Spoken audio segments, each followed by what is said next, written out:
Hello. Tonight we enter a world you may not have fully imagined, a dark, dangerous, cold world of medieval fashion tricks. No more glamorous images in movies, no more fluttering black cloaks or moonlit rooftop jumps. Here in the dark corridors of castles, in the cold, stinking alleys, are silent figures who pass by, leaving no trace, just to exchange for a chance at survival, and a few coins are not enough to buy faith. You see, Hollywood has made assassins into a symbol of intoxication and charm, but the truth is much more heartbreaking. Being a medieval investigator is not glorious. It is a job that is wounded, dangerous, despised, rejected, and almost impossible to escape. No one is born to hold a knife in the dark. No one dreams of sleeping in a bedroom and then hiding in a wooden box among the trash for 3 days just to earn a few bucks. People who do this don't start out with a choice. They end up there when all other options have long since closed. It's the last stop on the train of life, where only the remains of a person are left. So before you relax, before you let yourself be sucked into the screen of any strange night, hit a like, subscribe if you really like what I'm sharing, and if you like, leave a comment. Where are you listening from? And what time is it? It's always interesting to me to know that I'm telling stories to people from all corners of the world. Now, turn off the lights, turn on the fan that creates a gentle breeze in the background, and join me on this strange journey of the night. But first, there is one thing you need to understand. No one in the Middle Ages woke up one day, yawned, and thought, "Today I want to go cheer on a noble lord in exchange for 12 silver coins and the honor of sitting in a strong straw for 3 days." No one chose this profession out of passion. Becoming an assassin was not a career. It was a sign that your life had hit rock bottom, had fallen into a dark place where there was still honor, a semblance of a future, and sometimes even your own will to cling to. The assassins of that time were not martial arts masters trained in ancient monasteries, nor were they figures with lofty principles of life and death. They were outcasts. Maybe a warrior who was dispossessed after a lost battle, maybe a bandit who was beaten to death for stealing bread, or worse, someone who had a family, a name, a place, until he decided to kill them all and take them deep into the great beyond.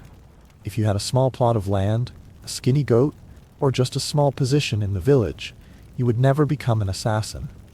No one would trade their calculating life for a few blood coins if they had anything to lose. But if you had just escaped from prison, were considered a disaster by the whole village, and had the skill to sneak into the tavern without anyone noticing, congratulations, tomorrow night you might hear a whisper and a bag of silver slide across the table. And no, the target name was never Bob the Mustard Farmer. The names were always given with a tangle of columns. A ruin ahead, a fat target sitting on a golden peak, a nobleman with 3 levels of defense and a moat full of crocodiles. You are not hired to clean up the smell. You are hired to relax, quietly and without leaving a trace. The price you pay is not just blood. It is loneliness. It is humorless fear. The truth is that you are never allowed to tell anyone what you do for a living, especially when you are sitting in a crowded inn. You cannot say, "I am a carpet peddler," with blood still pinned to the hem of your shirt. You learn to lie, and eventually, lying becomes the only thing you breathe. Your identity becomes a mask you can never take off. Many people think that being an assassin in the Middle Ages was a choice, a dark but active path, a secret profession hidden in the shadows. But no, the truth is more brutal. Being an assassin is not the beginning, it is the end. The final stop for those who have lost everything: honor, citizenship, family, faith, and sometimes humanity. When society has driven you to the brink, when even existence becomes a hopeless resistance to fate, the assassin profession is the final role you are forced to take. Medieval assassins were not the superhuman warriors of legend or cinema. No one with black cloaks billowing in the wind, with skills honed over decades in secret temples high in the mountains. No. In reality, they were people at the bottom of society, poor peasants who were more hungry than well-fed. Defeated soldiers left behind on the front lines with no honor or future. Petty thieves once shunned by their fellow villagers, or anonymous shadows living on the fringes of society, so much so that if they died today, no one would bother to register them in the census. None of them chose to be assassins. They simply had no other choice. This was not a profession, but a last lifeline for those who were drifting in the currents of life. They had no dreams, no goals, only a primitive survival instinct. And if someone put a bag of money on the table, even if it was only to exchange it for the blood of a powerful person, they would take it. Not because they were cruel, but because they were desperate. On the contrary, those who have money, land, and status, they never hold the knife themselves. They hire others to do it. In a world where human life is valued at a bag of silver, the rich live on the backs of the poor, and sometimes on their corpses. A man with a title, even if it is only the ownership of a goat, has the right to give orders. And a man who has been arrested has a reputation for solving problems and can pass through a tavern without being seen. That is the target. Success in those days did not mean trustworthiness. Successful people never became assassins, because people did not trade money, security, and fame for a life of running, bloodshed, and the possibility of being hanged at any moment. So, assassins only appeared when someone's life was broken, and they could only cling to cold hard money to continue breathing, even with blood on their hands. There was no training course to take in medieval assassins, no secret academy to teach the skills, no orientation or mentoring sessions from older men. No one taught you how to walk silently on stone, how to tell a real target from a double, or how to scale a wall without falling into a doghouse. If you survived your first few jobs, you were luckier than most who tried. Because in this profession, the first lesson is often the last, and the price is your life. A few assassins may have been soldiers, wielded swords in battle, knew how to hold a knife properly, knew where a single strike would be fatal. But such men were rare. Most were men who had fought in the marketplace, run from guards, or stabbed drunks in dark alleys. They learned to kill not because they were taught to, but because they had no choice but to learn for themselves, and quickly. The best way to learn was to not die doing it. As simple, as raw, as cruel as the world they lived in. As for weapons, don't expect any shiny swords or daggers forged by renowned craftsmen. All they have is a knife stolen from a drunken soldier, a piece of rotten rope left behind a stable, or a rusty nail scavenged from a barnyard. Nothing is made for them. Everything is left over, discarded, borrowed from the deaths of others. And sometimes the thing that kills is a door lock, a stepping stone, or a bent shoe hook, if used at the right moment. Assassination, in theory, is a neat, quiet, quick, clean act. But in practice, it's a strange combination of luck, recklessness, and purposeful negligence. You do it not because you're good at it. You do it because you have to. Faster than you can shake, out of sight before anyone can see you through the slits of your hat. There's no ceremony, no test, no medal. It's just you, the chipped knife, and the sound of your labored breathing in the dark. And if you live to tell, congratulations, you've passed the class no one else wants to take. Money, in the world of medieval assassins, is always an alluring flame, but also a deadly trap set in the darkness. The deal seems simple at first, half up front, half after the job is done. A small bag of silver, enough to last a few weeks, enough to dream of a new start in a foreign land. But it's just a word, and words, in this business, are worthless when the speaker has disappeared or is silently waiting with a knife in hand. The harsh truth is that assassins often never get their money back. When the job is done, they are not greeted with a thank you or a handshake. What they face is often a stab in the back, sometimes literally. In the eyes of their employers, assassins are no longer useful. They are a risk. The only ones who know who gave the orders, who wanted the bloodshed, and who is laughing in the dark. And nothing cleans up like a second body. Killing someone to cover up a lead is always cheaper than keeping a promise. Worse, there are contracts that are actually traps set by politicians. The assassin is hired to kill a seemingly dangerous target, but in reality, it is just a decoy. A name that is not really important, well protected, and always watched by a few dozen pairs of eyes. When the blade is raised, the trap is closed. The assassin is caught in the act, not because the action failed, but because every move was calculated in advance. They are the pawns that are sacrificed, and the price is their own life. So with each job, the assassin learns a cold lesson. Trust no one. Trust no one who hires you. Trust no promises. Trust no untouched bag of money. In this dark world, money is bait, and bait always comes with a hook. The smart one will ask for the full amount up front, check every penny, and still have an escape route ready. But even if you get the money, there is no guarantee that you will still be alive tomorrow to spend it. Because in the eyes of the world, you are not a person.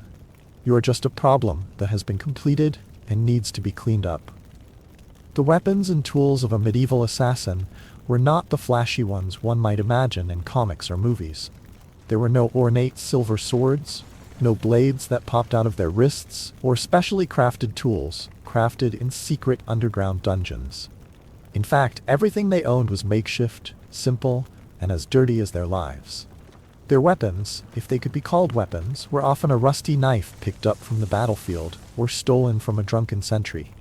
An old rope, a rope of some sort, perhaps a rope of some sort, or a chain of some sort, that, if wrapped properly around a man's neck, could be an instant death sentence. Sometimes it was a large iron nail, with a rough stone tip, used to stab a vital spot in the one moment when darkness and surprise were on their side. It was the art of exploitation. Anything hard enough, sharp enough, stealthy enough to escape detection could be used as a murder weapon. And since assassins can't carry around an arsenal like they do in fantasy games, they have to get creative. Weapons are often hidden in the soles of shoes, wrapped in bread, or cleverly tied under tattered cloaks, not for style, but for survival. They all have to be small, discreet, and fast enough to not be snatched away before they can strike. As for poisons, the seemingly sophisticated and magical stuff of legend, they were actually a cruel game of chance. No one taught them how to make them. There were no standard recipes, no proper dilution ratios, no hotlines or effective assassination for beginners manuals. They learned from hearsay, from experimentation, from watching others vomit blood, or it didn't matter. Sometimes what they thought was poison just made their victims sleepy. Sometimes the assassins themselves drank the poisoned wine and died before their targets. The scariest thing was not the poor weapons, but the fact that they knew all too well. If the tools broke mid-work, there was no one to help. There were no engineers to repair them, no replacements. A chipped knife, a broken piece of string, a shaky hand while tying a knot. All of it could turn them from predator to victim. And so the only thing they could do was keep things as simple as possible, pray that their weapons wouldn't betray them, and hope that, on the next kill, the cheap tool they carried was still sharp enough not to betray them at the last minute. In medieval assassins, the targets were never the weak, the isolated, or the careless. No one paid to kill a candlemaker, an old goatherd, or a drunkard sleeping in a dark alley. The names whispered over the bars, the small pieces of paper tucked into a silver bag. Always powerful men who were guarded and never slept without triple locking their doors. It could be an autocratic lord with too much gold, a bishop too close to the political power, or a local official someone wanted to replace at any cost, as long as it was not equal. And because they were important, approaching them was a nightmare, written in stone, iron, and blood. These men did not live in thatched huts. They lived in fortresses, castles with hourly patrols, wooden stairs that creaked when stepped on incorrectly, hunting dogs trained to sniff out strangers, and hidden traps that only their closest servants knew the safe path to. Even their food was tasted in advance by servants or animals. Every step of the assassination mission was a death game. Assassins who want to get close to their targets must blend into their surroundings like a shadow. They must pretend to be new servants, guards, sometimes even mendicant monks. But to do that, they must learn the name of the cook's cat, who washes his hands in the western well, who sneaks a bite of salted meat after dinner. A slip of the tongue, a misstep, even a glance too long, can be detected and paid for with a spear through the chest. And the scariest thing is, no matter how prepared, the slightest mistake, a cough, a too hard exhalation, a stone rolling underfoot, can bring it all crashing down in an instant. There is no room for spontaneity in this profession. There is no chance of doing it all over again. One move, one moment, and if it fails, the price is not the loss of a job, it is the loss of a life. No one will know you if you succeed, but everyone will know who you are if you fail. And no one will forgive a knife-wielding assassin whose hand trembles in mid-sentence. Disguise, for medieval assassins was not the elaborate performance art of elaborate masks, tight black cloaks, or tailored suits that are so romanticized in crime movies. In fact, disguise was a quick survival game assembled from the remains of the dead. A musty, oversized monk's robe, a bloody guard's uniform with the name of its previous owner still on it, or a tattered hat whose previous owner had probably been hastily buried by the side of the road.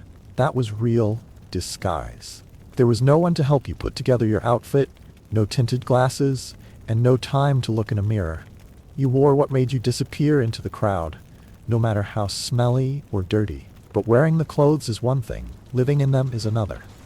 Pretending to be a gardener means knowing how to hold a hoe properly. Pretending to be a monk means reciting at least some basic mantras. Pretending to be a guard means shouting commands, standing in the right position, and not bowing too low.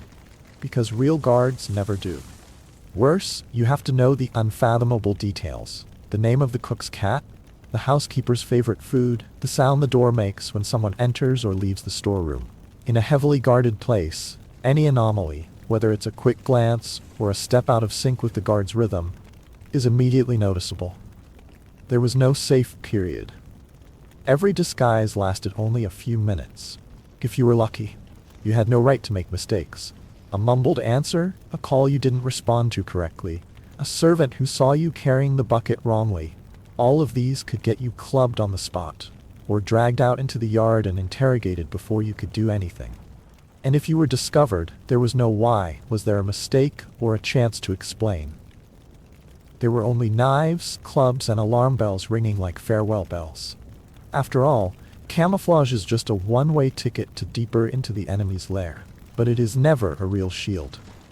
You have only a few minutes to close the distance to your target, a few minutes to avoid being seen, to not let the scent of fear give you away, and to not let your trembling hand drop the knife hidden in your sleeve. After that, you either succeed and disappear before anyone notices, or you are stripped of your disguise, exposed as a dry man. In the world of medieval assassins, there is no such thing as a team or an organization as in the romantic myths. There are no secret guilds with dagger symbols, no bases hidden deep in the mountains where trainers speak in deep voices, no brotherhoods that share missions and camaraderie. Each assassin is a lone ghost, living in a fog of suspicion, in a world where trust is the most expensive and dangerous commodity. You don't work in teams because no one trusts anyone. A good assassin never lets anyone know they exist. The fewer people who know, the longer you can survive. Talking too much, revealing too much, or simply trusting the wrong people, that's the shortest path to a quiet death behind bars, or worse, being turned over to the same people you once served. In this business, the person who hired you today may hire someone else to kill you tomorrow, not because you betrayed, but because you knew too much. And so assassins have no friends. No one wants to be friends with someone who can kill silently and disappear into the darkness. Thieves fear you because you are more dangerous than guards. Prostitutes don't want to talk to you because your eyes never linger long enough to make them feel safe. Informers avoid you for fear that one wrong word will make them the next corpse. And if anyone does show any friendliness, it's usually a trap laid with the scent of silver or blood. Even in the rare moments when you want to talk, share, sigh, or tell a sad story, you can't, because words are weaknesses. Emotions are cracks, and assassins are not allowed to have cracks. They have no one to confide in, no one to wait for them when they return, no one to cry if one day they disappear without a trace. Their existence is a secret, and their death must also be kept a secret. Because in this world, the more alone an assassin lives, the longer he lives. And if you see someone who is always alone, who says little, who never leaves the inn door, don't approach. They may not be an assassin, but if they are, the last you know about them is the last you know. In the cold, ruthless world of medieval assassins, failure was not simply a loss of money, a lost opportunity, or a small wound to learn from. Failure in their language meant death. There was no second chance. There was no forgiveness. There was no one to pull you out of your mistakes with a gentle handshake and advice. Only the blade, the rope, or the angry mob. One misstep, one slip, one moment of hesitation, and you go from hunter to prey. If you're lucky, death comes quickly, at the hands of angry guards. If you're less lucky, you'll be betrayed by the very people who hired you.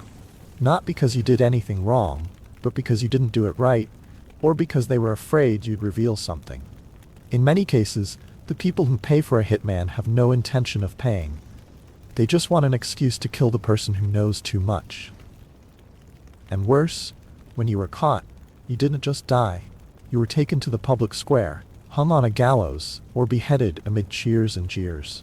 A wooden sign hung around your neck, clearly stating, "Failed assassin." No one cared how many times you had succeeded before, how skillfully and discreetly, who you had killed for whom. History doesn't remember the quiet successes. It only remembers the final failure, the one that brought you to the light and your identity was torn apart in front of the crowd. Therefore, true assassins never allow themselves to make mistakes. They live in constant fear. Fear of strange looks, unusual footsteps, dogs barking in the distance. They live as if every moment is the boundary between continuing to exist and being erased. Because, in a profession where there is no room for mistakes, a single failure is not a bad thing. Success, in the world of a medieval assassin, does not bring the rewards, glory, or freedom that one might expect. There is no banquet, no applause behind the curtain, and no small house where you can live peacefully with the money you have earned with the blood of others. When the blade pierces the heart of the person you are hired to kill, the assassin does not stand there and enjoy the moment of victory. He runs. And he will continue to run. Not for a few hours, but for the rest of his life. Killing someone is like turning yourself into a secret that needs to be erased. No one wants someone who knows too much about intrigue, power, and personal grudges to be alive and ready to talk at any time. Even if the assassin does everything they promise, it is the people who hire them, the ones who stand behind the curtain, the ones who smile at banquets when the body is still cold, who are the first to want to clean up the mess. And in that game, the assassin is never a player. They are a pawn. And pawns never survive. No one carved the names of the assassins into stone. No one erected statues or wrote histories about the men who had silently killed the enemies of the kingdom. They were but passing shadows, unknown, unacknowledged. Even if their names were mentioned, it was only in threats or wanted posters posted on market corners with vague descriptions and P. Success doesn't make you great. It makes you dangerous. And dangerous people are always hunted. Every mission completed is a dot on the map of those who want to wipe you out. The more murders you survive, the more feared you become, not in the eyes of the people, but in the eyes of those in power. And they will not let someone like you continue. Ultimately, the success of an assassin does not open the door to a bright future. It only opens more doors, leading to, in the heart of medieval society where darkness was not only the absence of light but also the abode of nameless fears, the image of the assassin was not limited to the role of a murderer. They were seen as evil entities, beyond the category of ordinary humans. When unable to explain why a person died suddenly in the middle of the night without leaving a trace, people began to make up stories, not based on truth, but on distorted beliefs born of fear. The villagers whispered that the assassins were not just men. They were black magicians who could shapeshift into black dogs, the shadow of crows, or cold winds that howled in the rain at night. They believed that they could talk to ghosts, making deals with souls in exchange for the ability to be invisible at night and kill without anyone hearing their screams. No one dared touch the knife the assassin left behind, for fear it would be cursed, not to die quickly, but to die in a fit of madness. Their ropes were seen as soul-binding devices, and their crude potions were rumored to turn people into beasts, groaning to death under the moonlight. Gradually, the killers in the dark ceased to be human. They were called eyeless men, shadows of death, or the breath of hell. And so, no one treated them as rational, emotional, fear-ridden human beings. They were seen as creatures, or rather, walking calamities, who, if not destroyed, would wreak havoc on the entire village. There was no need for a trial, no need for evidence. A strange look, a bloodstain on the sleeve, or a twisted story from the aftermarket liquor vendor was enough to start a panic. People would gather, armed with sticks, stones, and torches. They didn't care if the man had actually killed anyone. They just wanted to dispel their fear by destroying what they believed was the source of the darkness. Assassins, once discovered, did not die silently. They died amid screams, crackling wood, screaming rocks, and the glares of people who didn't necessarily hate them, but were simply too afraid to know right from wrong. And so from being a shadowy figure, the assassin becomes the embodiment of the very fear that society cannot name. They are hunted not only for what they have done, but also for what others imagine they are capable of. In a world where reason is as fragile as tattered cloth, where twisted beliefs can smother even the truth, the death of an assassin is not unusual. It is a ritual of comfort, a way for people to suppress their own self-created panic. When most people think of assassins, they imagine mysterious vials of poison, magical liquids that, with a drop in a glass of wine, could stop a heart in an instant without leaving a trace. But the truth, like everything else in the world of medieval assassins, was far more brutal and less romantic. Poison, rather than the sophisticated tool of the learned killer, was a game of chance, a mixture of herbs and damp earth, sometimes effective, but often unsuccessful, and dangerous. There was no scientific knowledge, no laboratories, no measuring equipment.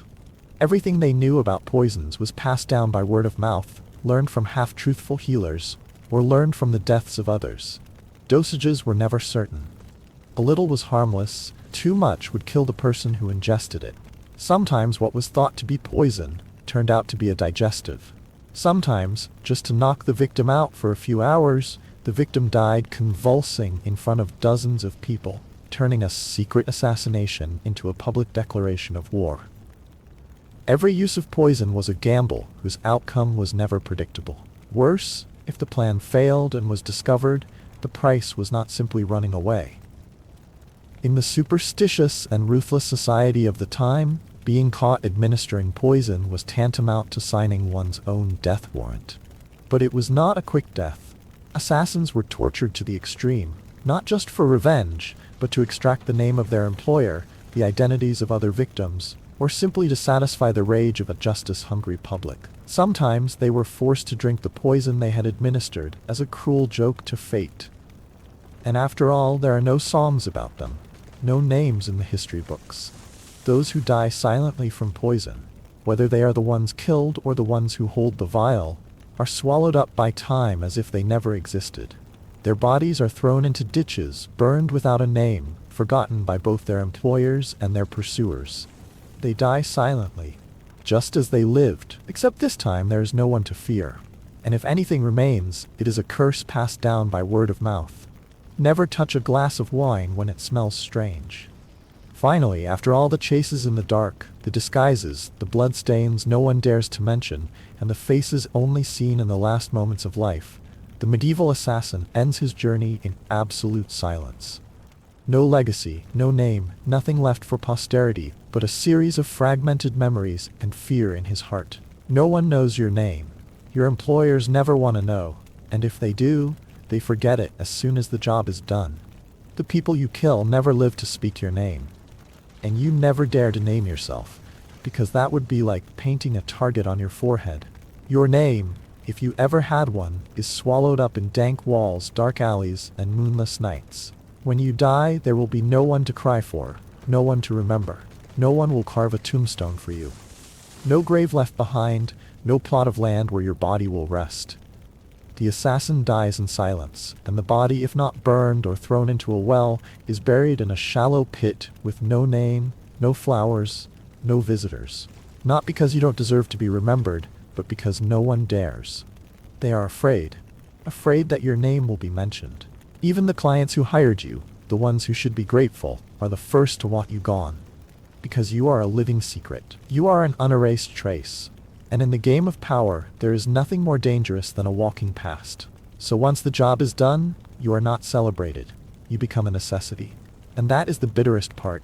The only mark you leave in this world is your disappearance. No farewell song, no enemy to honor for defeating you, no posterity to tell the story of how you lived, fought, and killed unseen. You came as a shadow, and Zudlahanes. In the shadowed world of medieval assassins, the concept of retirement was a cruel fantasy, something whispered among fools who hadn't yet killed, or among those too weary to accept the truth. For a killer of the shadows, there was no final mission that bought peace, no last job that earned freedom. The end was never a quiet home in the woods, but a knife in the dark or a noose in the square. No one simply stopped. No one just walked away. From the moment the first life was taken, the assassin became a marked soul, destined to live not forward, but sideways, slipping between cracks and cities, never staying long enough for a name to stick. Every alias was a mask hastily sewn, every bed a trap, every town a ticking clock. You slept with a knife beneath your pillow, not out of bravado, but because the sound of a footstep outside your door at midnight might not be imagined. It might be someone like you, but faster, younger, hired by the same kind of man who once hired you. Trust, in that life, wasn't a virtue. It was a liability. The merchant offering you work might be bait. The barmaid smiling too warmly might recognize your face. The boy offering water might run to tell a guard. Even your own thoughts, your instincts, began to betray you, because paranoia wasn't a sickness in your trade. It was the only thing that kept you breathing. And worst of all, every move you made carried weight. A step too loud, a glance too long, a moment of hesitation. In a profession where death was business, even blinking at the wrong time could be your final act. You became the hunted, not because of failure, but because you were once too good. Because you were too quiet. Because too many people needed to erase you to sleep soundly at night. So no, there was no retirement for the assassin. No golden sunset, no last drink, no farewell. There was only silence, footsteps behind you, and a life measured not in years, but in breaths taken while still unseen. And before your dreams take you too far, let me take you on a journey back in time. A journey through the night into a world as noisy, stifling, and smoky as the straw-rotten walls that shiver in the first cold wind of the season. It is the medieval tavern, a place that is never found on maps, but is the silent heart of every town, the unofficial news hub, and the only stage where an armored knight, a muddy peasant, and a wandering poet can drink themselves to a pulp, squabble, and get their pockets picked without anyone noticing. It is more than a place to drink. It is a boiling pot of strange mixtures of danger, laughter, smells, and sometimes disease, all bubbling under a thatched roof that seems to have been kept together only by magic. You're walking slowly down a muddy street, where the pavement smells like a strange mixture of horse manure, wood smoke, and the fumes of a soup pot, simmering in the corner of the market. Of course, it's raining or has just stopped, so everything is wet and slippery, even your only shoes, which are now as heavy as stone and as cold as mud. You're exhausted, your stomach is empty, and your spirit is broken after nearly being run over by a cart full of turnips. Not once, but twice. You need a place to stop, a drink, some warmth, somewhere that doesn't mind that you're soaked, dirty, and stinking. So how are you supposed to find a pub in a medieval town where even the signs are hard to read, let alone online reviews or GPS? The answer isn't in your eyes, it's in your ears. You just listen and follow the noise. A medieval tavern was not simply a place to drink. It was a place to live, to forget, to remember, to become someone or no one. It was like an open chest, breathing in people and breathing out stories. You did not enter a tavern, you entered the pulsing pulse of a community, where laughter, swearing, clinking glasses, and the weary sighs of those who had gone too far in life all mingled together. The air inside was thick as a soup of all the things no one dared to name. Kitchen smoke, sweat, damp wool, stale beer, charred meat, and a touch of dreams that had not yet grown. Each visitor brought with him a piece of the outside world. Mud on the hem of his shirt, a suspicious look, a wound on his hand, an untold story. And the tavern refuses no one. It welcomes everyone, like a silent mother with calloused hands who has never refused any of her children, no matter in what form they return. Everything in the tavern is primitive, but not meaningless. The ceiling is so low that it forces you to crouch, like a humble ritual before entering the world of others. The straw-lined ground cannot hide the smell of time, but it warms the footsteps of the weary traveler. The tables and chairs are crooked and old, but they are witnesses to hundreds of evenings where people have cried, sung, loved, fought, and forgiven. There is no privacy, but in this very close and messy space, people are closer to each other, more exposed, because here, no one has anything to hide. And in the midst of all that liveliness, there is always one person who keeps the rhythm. The innkeeper. They do not have thrones, but they are the ones who truly run this small kingdom. No one knows exactly where they come from, only that they have been here longer than the wooden beams on the roof. They are the ones who know when to pour another drink and when to take the cup back from the hand of someone who has had too much to drink. They can be a friend in the afternoon, a judge at dusk, and a guard at midnight. Men are often gruff, but their eyes are a storehouse of memories from the coldest winters and the longest summer nights. Women are the ones who can silence a room with a glance, not out of fear, but out of respect. They know who is lying, who is running away, who is in love and dares not speak. They do not need paper or pen. Their memory is a living map of every person who has ever passed through their doors. In an age without social media, without newspapers, without a place to vent, the pub is the network of human emotions. There, information is passed around like glasses of beer, a little distorted, but still enough to connect. There, strangers become friends after a few drinks, and sometimes enemies because of a bad roll of the dice. But no matter what happens, the tavern keeper is the one who works miracles, keeps things from collapsing, keeps the party going, keeps the fire in the hearth, and in the hearth never completely extinguished. A medieval tavern is a place where people return to their most naked nature. Weak, conflicted, longing to be understood, to be heard, to be drunk. And in the midst of that world, smoky, noisy, rough, we realize a simple but profound truth. Sometimes, in the most seemingly chaotic places, people find belonging. Not because it is perfect, but because it accepts us, just as we are. In a medieval tavern, ordering a drink is like rolling the dice with fate. Sometimes you get a sip that warms your heart, sometimes it tests your stomach, and if you are unlucky, your life. A drink in a pub isn't something to be sipped for pleasure. It's something to help you escape the winter chill, forget about the day's toil, or strike up a conversation with a stranger. But whatever the purpose, one thing's for sure, you won't have much choice, and any choice comes with a bit of risk. The most common is ale, a cloudy beer, thick, warm, brewed on site, unfiltered, unpasteurized, without any of the processes you'd expect from a modern brewery. A pint of ale back then might carry barley lees, floating foam, and if you were lucky, a mysterious hair or other unidentifiable trace. There was no refrigeration, no preservation. You just closed your eyes and hoped it wasn't the one from last week.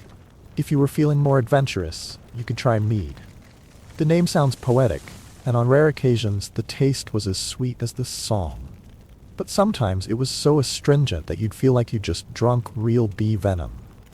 It was usually reserved for the wealthy or for special occasions, or simply when the barkeep was in a good mood. Another option was cider, often served in cracked ceramic cups. Its taste was as erratic as the weather in March. One day it was refreshingly sour, the next like vinegar mixed with spring water. But it was still preferred to plain water, because, strictly speaking, clean water was a luxury. Wells were rarely well protected, river water was teeming with bacteria, and boiling it took wood, something no one wanted to waste. So even children drank watered-down ale, not for pleasure, but to survive. And wine? Yes, but only if you were a noble, a high priest, or lucky enough to be in a region with good trade. Even so, most of the wine available to commoners was watered down to the point of being a slightly sour water, served with a sneer from the poorer. So if you're holding a glass of rich, oaky red, congratulations, you're not in the Middle Ages. After a few drinks and a growling stomach, you'll know it's time to eat, but don't expect a menu, let alone a waiter. Here you go up to the counter, ask a simple question, is there anything else? And then say a silent prayer. A pub dinner is a gamble, and the most popular dish is pottage, a thick stew, cooked in a large pot that is never cleaned and never thrown away. For Monday, it starts with a few handfuls of grain, a few vegetables, and each day you add whatever's available. Roots, leaves, bird heads, rabbit feet, bits of meat of unknown origin. The only thing that never happens to a pottage is getting worse. It just gets thicker, richer, darker, and more complex over time. If you're lucky, there might be meat, but don't ask what kind. It could be rabbit, sparrow, stray chicken, or some creature that no one dares to name. And to eat, you have to have your own utensils. Everyone carries a knife, not just for eating but sometimes to threaten someone who takes the wrong chair. Spoons are rare, so most people use their hands. Some fastidious people carry their own wooden bowls, like sacred rugs in the desert, to avoid sharing a bowl that has held many things. Bread and cheese are also available, but don't expect steaming soft loaves or melted camembert. The bread here is so hard it could be nailed to, and the cheese smells like a month of lingering in a cloth bag. If you're lucky, you might get to try the special of the day, essentially the leftovers from the previous week, reheated and given a poetic name like chefs. And strangely, for all the crudeness, the unfamiliar flavors, and the possibility of a stomachache, these meals still feel warm. Not because they're delicious, but because they're hot, because you're sharing them with someone else, and because for that moment, by the crackling fire, you're no longer a stranger. You are part of the tavern, part of the night, part of the stories that will continue to be told tomorrow, through the smell of pottage that has not yet cooled. Entering a medieval tavern, you are not only lost in a bustling space, but also lost in a sea of people. Each face is a story, each eye is an untold mystery. This is not just a place to eat, to drink, but a place where social classes coexist, mingle, collide, and sometimes laugh together. A peasant with calloused hands can sit next to a merchant counting his wallet. A monk hidden in a shabby cloak can listen to gossip from a mercenary just returned from the battlefield. And somewhere, a strange traveler is making notes in a notebook in a script that no one in the tavern can read. Everyone who comes here brings something. A story, a lie, a pain, or a song. You might hear a blushing peasant recounting the story of a cow giving birth in the wrong place, which he believed was a good omen, while a soldier, his armor scuffed and his breath heavy with alcohol, boiled out a story of an unheard-of battle where he fought 3 dragons and a talking sword. No one believed him, but everyone listened, because here, the truth was less important than how you told it. There was no shortage of suspicious strangers. A monk with his head down, avoiding the light. No one knew if he was a repentant pilgrim or a bandit on the run. But the tavern didn't ask, it just watched. And the best observers of all were the women in the tavern. They weren't just waiters or regulars. They knew who was telling the truth, who was about to start a fight, who was trying to hide. They walked as softly as cats, but their eyes were sharp enough to stop a drunk in mid-sentence. Children are present too, running past the adults, sneaking up on leftovers, listening to their conversations with the curious eyes and ears of their unnamed little worlds. In this chaos, it is the smallest who see everything. And then, when the sound in the bar erupts like a directionless storm, you suddenly realize, this is the symphony of life. The clinking of glasses is everywhere, sometimes in celebration, sometimes by accident, but always accompanied by cheers. Broken glasses can be an accident, or the beginning of an argument. And in both cases, all become part of the collective act. Loud laughter, cross-talk, someone hissing an unfinished story, swearing as a backbeat for gossip. Then there's the sound of a guitar, or something close to a guitar, from a busker struggling to find a tune between slack strings and a dry throat. He's wearing pants. That's more than last night. And then suddenly someone drops. A fart so powerful that the room holds its breath for a full 3 seconds before exploding in a fit of laughter. It's a moment no one teaches, but everyone understands. This is where every sound, good or bad, has its place. And when the alcohol reaches its peak, the game begins. There's no dealer, no moderator, just a few coins, a crumpled piece of cloth, and a pile of wooden or bone dice tossed onto the table. Bets start with a few coins, a few glasses of wine, and gradually escalate to a pair of boots, a knife, even a real goat tied outside the door. The rules change depending on who explains. And the drunker you are, the more flexible the rules become. A deck with missing cards is enough, as long as you don't ask too many questions. Cheating is not the exception, it's the style. A smaller than usual die slipped down your sleeve, a card secretly marked with a fingernail, a well-timed cough that makes your neighbor change his mind. It's all part of the I never cheated act. But be careful. Laugh it off. But if you expose the wrong person, you could end up with a beer in your face or a chair in your back. In addition to gambling, there are nameless dares. Who can drink the most without spilling? Who can balance the longest on a three-legged stool? Who can arm wrestle the barkeep? There are games of fire, games of holding back laughter, games for no other reason than to attract attention. But what they all have in common is that they are all born from the same thing. People want to have fun, want to try, want to laugh out loud without any reason. Because in the cold and harsh world out there, where tomorrow can bring hunger, disease, war, a night in a tavern, with sounds, games, stories, and a little madness, becomes the most precious luxury. A night of living as if nothing is scary. A night to be yourself or someone else. A night enough to forget, enough to remember. In a world where every day is a struggle for survival, with harsh weather, rules that change according to the mood of the ruler, and a slight fever that can be a death sentence. A shabby tavern with rotten straw, rickety tables, and a flickering fire becomes a small paradise for tired souls. Not because the place was clean, not because the drinks were good, but because it allowed people to be themselves. Or forget who they were, just for a night. Here, laughter needed no reason. A street singer could sing songs that no one believed were true, and no one asked for proof. A stranger told a story about fighting a bear, seeing a witch, or claiming to be Charlemagne's grandson, and was applauded like a stage star. Tavern stories didn't need to be true, just good.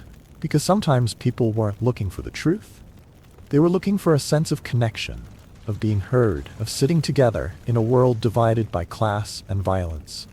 In the dim light of the oil lamp, love and compassion found a home. Whether it was just a look, a refilled glass of wine, or a silly line of poetry accompanied by a pat of bread on the forehead, they were all attempts, clumsy but sincere, to touch each other's hearts. And the women, from the waitress to the prostitute, were not weak. They saw through the game, chose their invitations, and knew how to survive in a world that didn't encourage trust. They don't wait to be saved. They write their own stories, one drink at a time, one glance at a time. When tempers flare and chairs fly across the table, a fight in a tavern isn't unusual. It's part of the ritual. A fight isn't about killing. It's about venting anger, asserting yourself, and then clinking glasses together in laughter, as if violence were just a way to make new friends. Perhaps that's why grudges here rarely last. Instead, people leave with a new nickname, a bruise to tell, and a story to tell the next time they get drunk. And when night falls, sleeping in a tavern, on straw, with dogs under the table, is safer than any castle. No locks, no guards, just snoring, farting, crackling wood, and a shared breathing rhythm. Slow, heavy, but with a sense of presence, that you are not alone, that no matter how scary the world outside is, in this cramped room, you are still part of something bigger. And perhaps that is the deepest meaning of a medieval tavern. It is not just a place to drink, but a place for people to regain a bit of their humanity that has been torn apart by life. A place where knights, peasants, monks, and thieves can all sit together.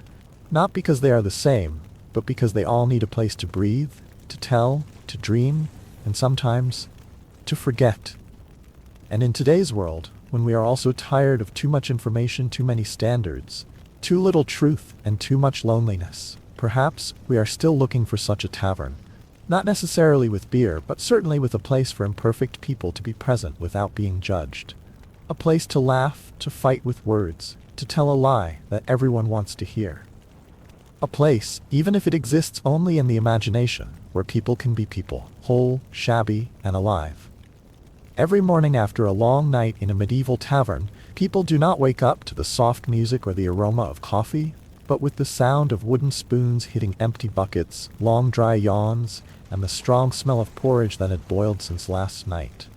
There was no menu, no choice, just bread reheated until it was softer than ice, a little beer diluted to the point of no yeast, and a few spoonfuls of pottage that was thick, like a sadness that had not yet been quenched. Yet, for those who had just survived a chaotic night, it was a feast of survival. You opened your eyes, your neck still aching, your back still sore. You couldn't quite remember how you ended up lying next to a stranger and a one-eyed dog. But you were breathing. That was enough. And then, like every morning in this harsh world, the tavern begins its familiar life cycle. The sound of footsteps dragging across the damp straw floor, the whispering of people recounting the events of the previous night, each time adding a little more color, a little more fiction, and then laughter breaks out, crisp, as if they themselves can't believe they're still alive.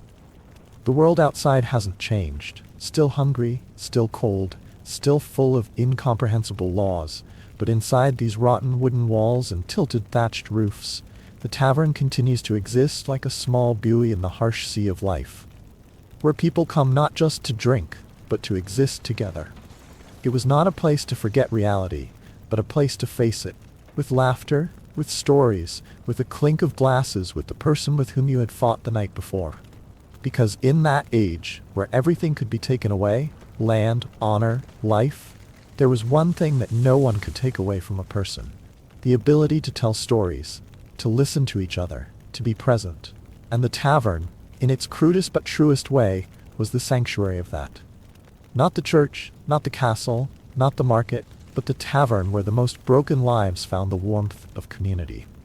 A soldier who had lost his comrade, a failed thief, a mother who had lost her child, a penniless merchant, all could sit together without having to explain anything.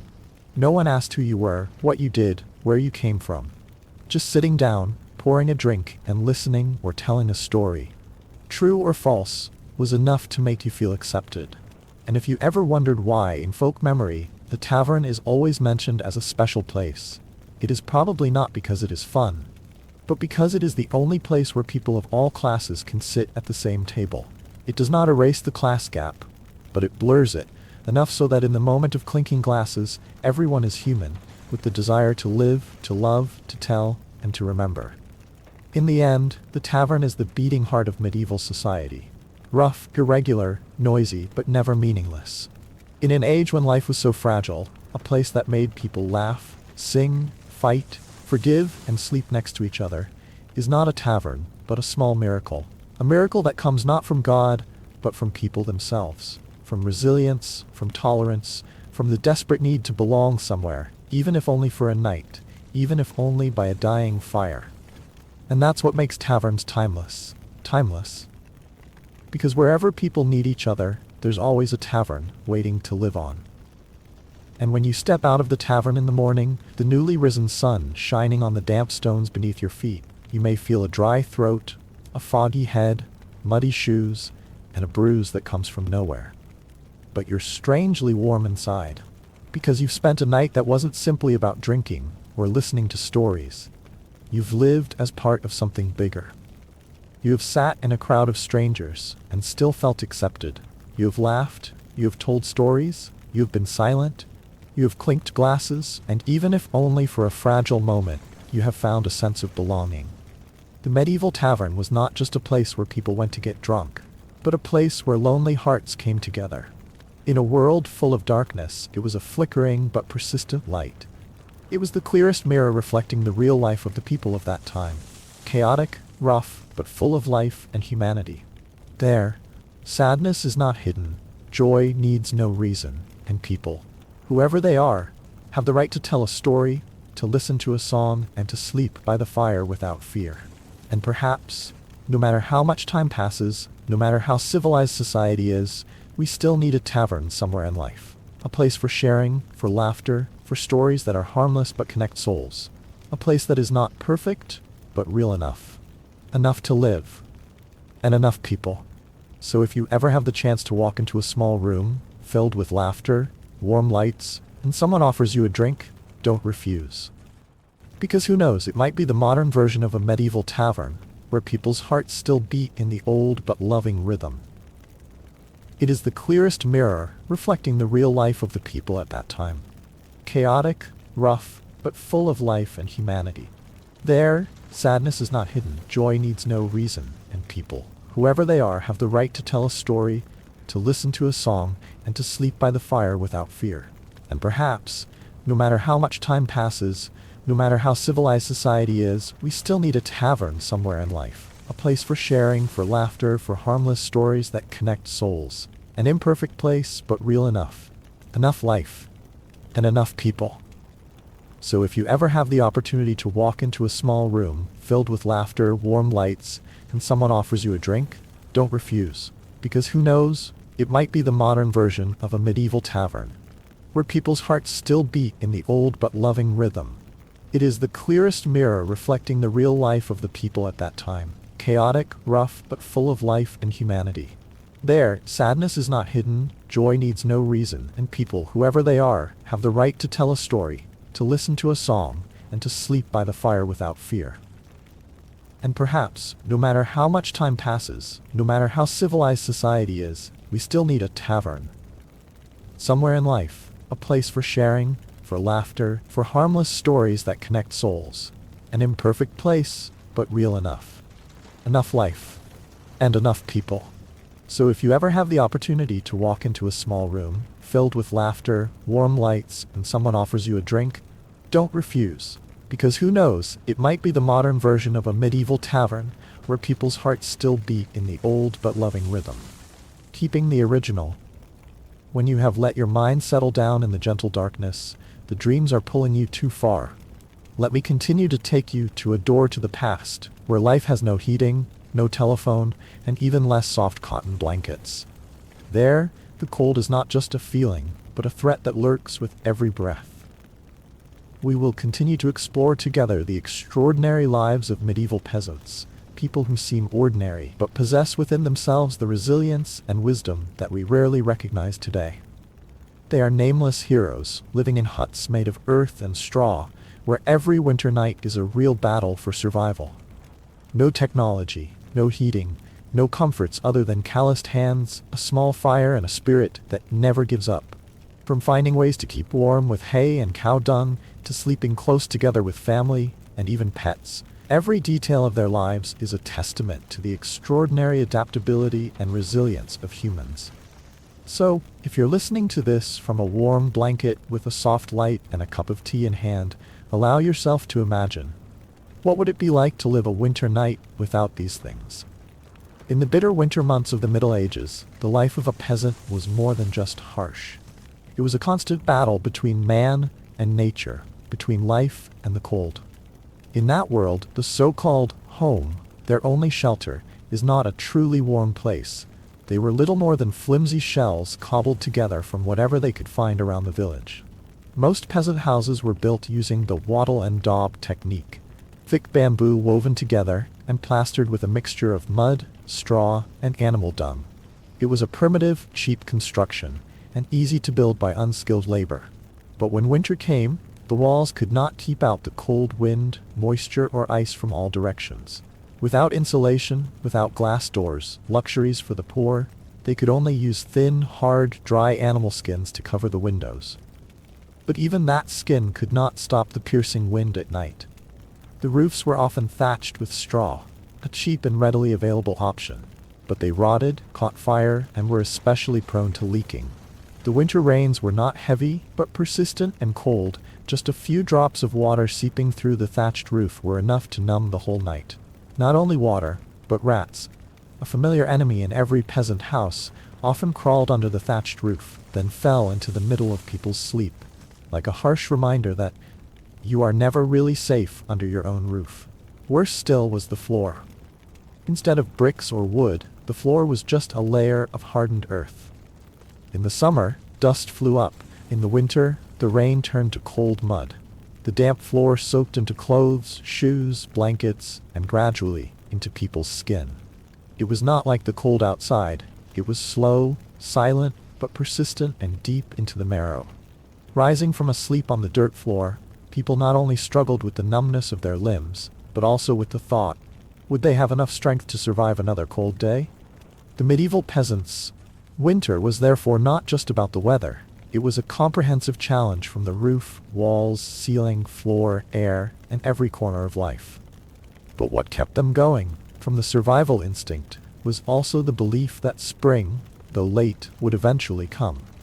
In the cold of the medieval winter, people easily imagined the bitter wind outside, the leaky roof, or the fragile walls that could not retain warmth. But there was a silent, smoldering enemy that quietly crept into every joint, every breath, the floor. It sounded harmless, but the very ground that people stepped on every day was the source of the deepest and most persistent cold in the entire house. The floors of ancient peasant houses were not paved with stone or wood. and did not have the insulation we are familiar with today.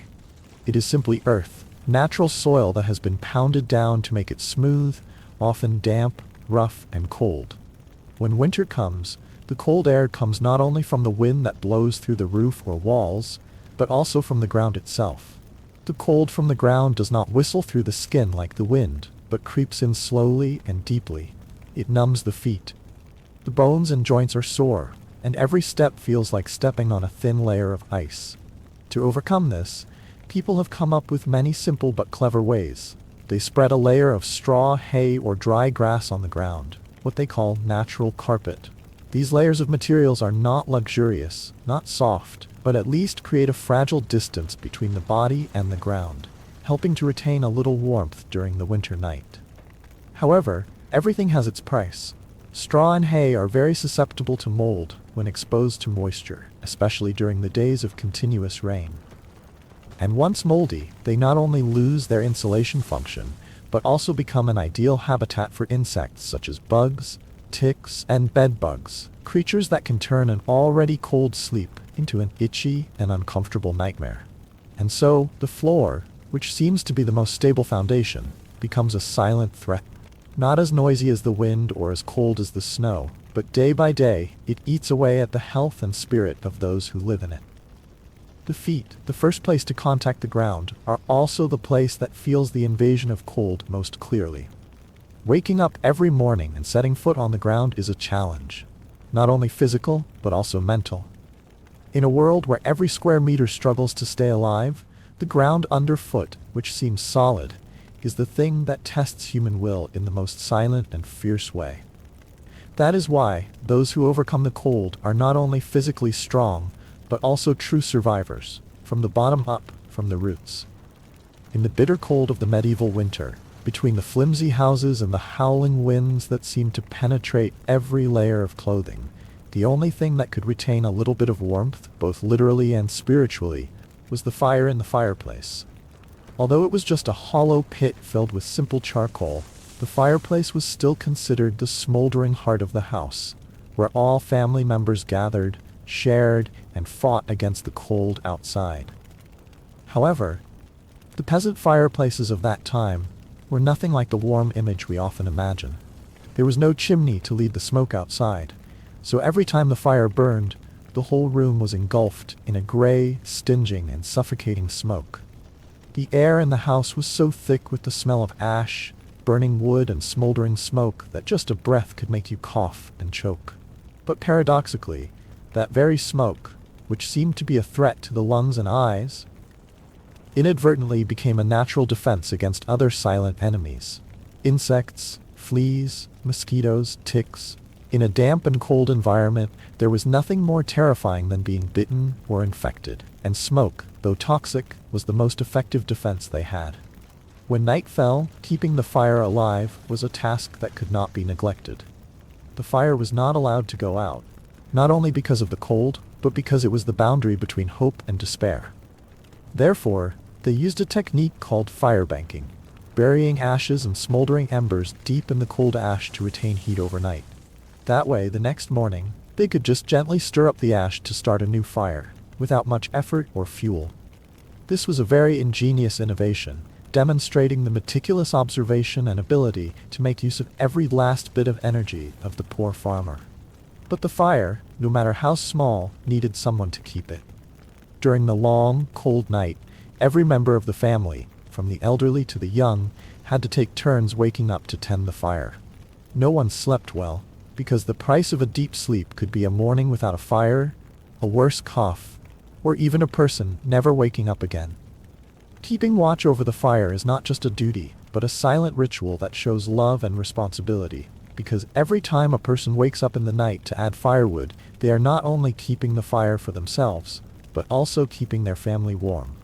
That fire, dim, flickering, is the most vivid proof of human perseverance in the midst of the brutal winter. In a world without technology, without electricity, without conveniences, just a small spark is enough to hold on to life. And in that small act, keeping the fire from going out, people have preserved more than warmth. They have preserved hope, connection, and faith in tomorrow. In the bitter cold of the medieval winter, when the cold wind penetrates through every fragile wall, when the floor is as wet as a layer of underground ice, and when even a small fire cannot warm the whole house, people are forced to find the most primitive way to survive. That is the warmth from each other. With no other choice, the whole family, and sometimes even the pets, huddle together in a small space, lying close together like logs in a cold forest. On nights like these, the children and the elderly, the most fragile and vulnerable, are always placed in the middle, where it is warmest, surrounded by the bodies of the younger ones on either side. This arrangement is not accidental, but a practical survival strategy, reflecting the instinctive human protection of the weakest members of the group. The younger ones, with their greater endurance, will endure the cold more, lying at the edges like a living wall of flesh, blocking the draft and keeping the center of the makeshift nest warm. In such circumstances, the concept of privacy is completely erased. There is no private room, no private bed, no curtain or wall to separate. What used to be considered the bare minimum for personal comfort has become a luxury. All differences of age, gender, and emotions were erased, because at that moment only one thing mattered: surviving the night. And in that forced closeness, family affection was silently and intensely nurtured. No need to say it. No need to confess, just the steady breathing of the person next to you, the rustling of the torn blanket, or the warmth from the skin next to you was enough to soothe the cold that seeped into every joint. Sleeping together to keep warm. It sounds simple, but it was the clearest proof of the spirit of solidarity and the will to survive of people at that time. When there was nothing left between people and the harsh winter, it was the love and connection of body and soul that became the last wall separating them from death. And in the darkness of those cold nights, people found light, not from fire, but from each other. In the harsh medieval world, where every winter wind not only brought cold but also a warning from nature that no one was allowed to be weak, people were forced to make use of every possible resource to sustain life. And one of those practical, bold, and instinctive measures was to bring animals into the house, not to raise but to sleep with. To us today, the idea of sleeping with cows, goats, pigs, or even chickens may seem strange, even unhygienic. But for medieval farmers, it was a way to survive. The animals were not only valuable assets for plowing, milking, and meat, but also living heaters, constantly emitting natural, steady, and free heat. When a cold house ran out of coal, or the fireplace was too weak to heat, the body warmth of the livestock lying nearby was the only thing that kept people from freezing to death at night. Not only that, the animals also acted as silent night watchmen. Every strange noise, every suspicious footstep outside the door could set off a barking dog, a squealing chicken, or a startling pig, creating primitive but effective alarm signals. In a time when locks were absent, guards were scarce, and unrest was rife, bringing pets into the home was not just a way to keep warm, but also an innovative security measure. A sudden squawk of a rooster or a snort of a cow in the middle of the night could be enough to make a burglar hesitate, allowing the family to escape danger by the skin of their teeth. To be sure, living with animals was not pleasant. Their stench, their cries, their droppings, and the mess they made could make an already cramped space even more oppressive. But when the price was life and death, everything made sense. People were willing to sacrifice cleanliness, privacy, even peaceful sleep, just to get a little warmth, a little security. So, in the deep gaze of medieval winter, bringing pets into the house was not just a habit, but a symbol of human adaptability. That is when the boundary between humans and nature is erased, when life no longer distinguishes between noble and lowly species, only the common desire to be warm, to be safe, and to live one more day. In the medieval world, where cold was not just a weather phenomenon, but a real enemy, winter clothing was not simply a matter of fashion or aesthetics. It was the last line of defense between man and the icy storm. Poor peasants did not have the luxury of tailoring or stockpiling warm clothing that we have today. They fought off the winter with everything they had. Layers of thick woolen sweaters, hand-woven leggings, and especially sheepskin coats. Heavy and rough, but indispensable treasures during the frigid months. Unlike modern clothing, which is frequently washed and smells fresh, The winter clothes of ancient peasants were hardly washed all season long. This was not because they did not care about hygiene, but because they had discovered a very practical phenomenon. The layer of dirt, sweat, and natural oils that accumulated over time actually helped retain heat. It forms a living layer of insulation. It smells and feels unpleasant, but it prevents the body from losing heat too quickly. A discolored, stiff shirt is sometimes more useful than a clean but flimsy shirt in the first cold wind of the season. Shoes for them are not always available, and when they are often crude, easily torn, and not strong enough to withstand wet ground and cold mud. So they get creative by wrapping rags, animal skins, or thick cloth around their feet. This wrapping not only keeps them warm, but also helps protect their feet from cracks caused by cold and moisture.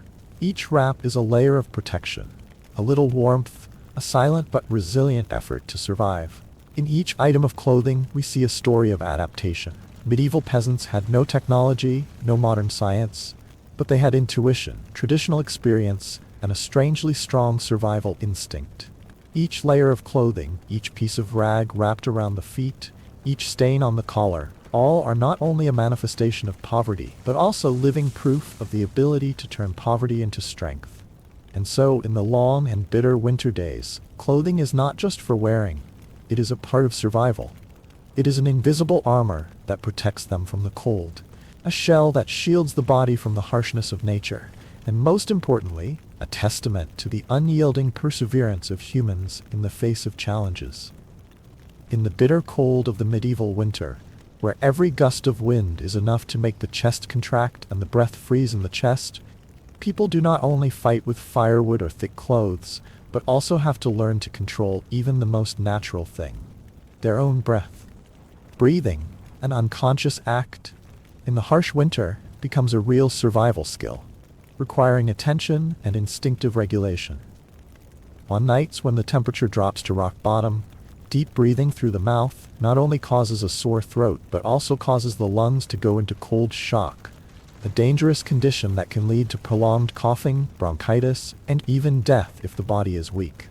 Therefore, ancient people were taught to breathe slowly and gently through the nose. Not to relax, but to warm the air before it goes deep into the body. The nasal passages, with their small sinuses and mucous membranes, will help retain some of the warmth, soften the cold, and prevent the lungs from being numbed by the cold air from outside. And to further support that technique, people use a scarf or piece of cloth wrapped around their face when sleeping. A crude but effective filter to warm the air as soon as it touches the skin. Just a layer of old cloth, sometimes a rag, loosely covering the nose and mouth, is enough to create a thin but precious barrier, helping to retain a little warmth around the nose, slowing the cold air from rushing straight into the lungs.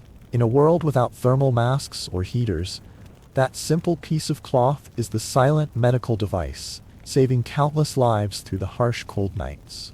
And so, breathing, which is a biological instinct, under the cold of the medieval winter, has become another testament to the soft intelligence and brave survival spirit of humans. From the way of breathing to each scarf wrapped when sleeping, everything reflects the flexibility and sophistication that no modern textbook can teach. It is knowledge distilled from experience, from suffering, and from a deep understanding that, sometimes, just one wrong breath can be the boundary between life and death. And in the silence of that winter, it is the breathing, slow, steady, deliberate, that helps many people quietly go through the long, cold nights, carrying with them both strength and hope. In the bitter cold of medieval winter, when every gust of wind penetrated the walls of straw, and when the fire in the stove was only enough to warm a small corner of the house, keeping the body warm did not depend only on clothing or shelter, but also on the inside, through each simple but calculated meal. Peasants had no concept of calories or calories, but through their experience, they understood one thing very well. A full stomach, even with just a little hot food, could create warmth that lasted until morning. Therefore, eating dinner became a survival ritual, not to be missed before crawling under the straw blanket. A bowl of thick porridge, a simple stew, or a slice of salty salted meat, even if it was a poor dish, was an effective remedy to warm the body from the inside.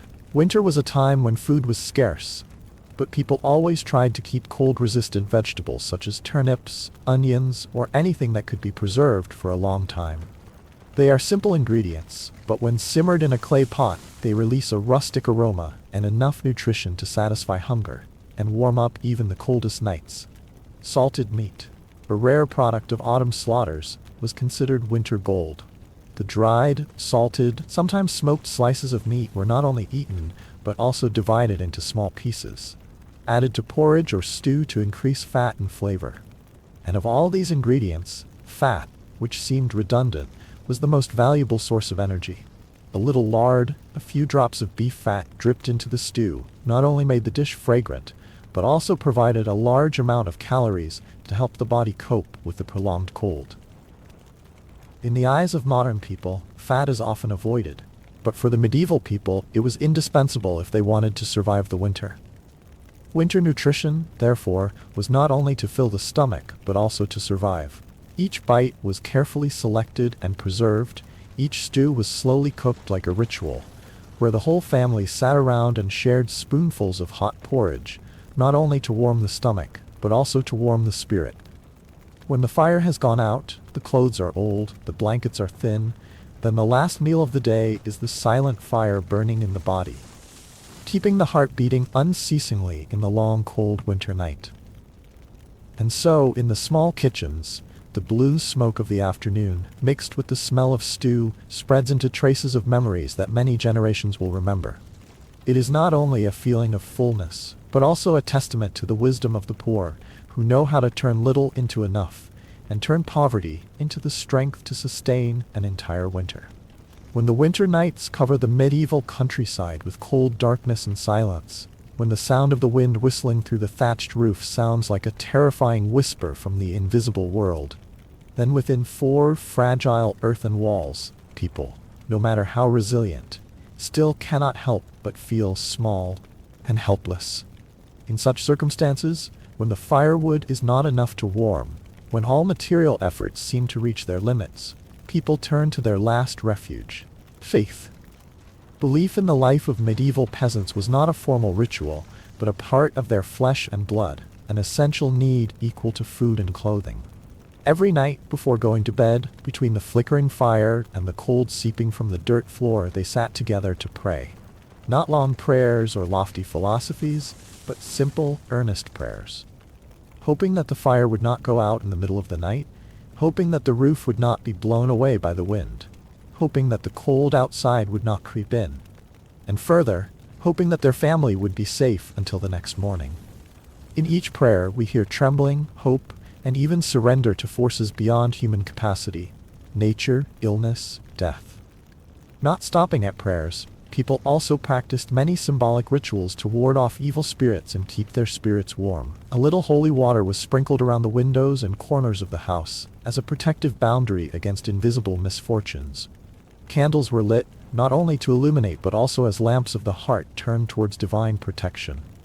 And on the doorframes, holy signs drawn in charcoal, in chalk, or simply by trembling hands, appearing as an invisible wall blocking evil, cold, and even fear.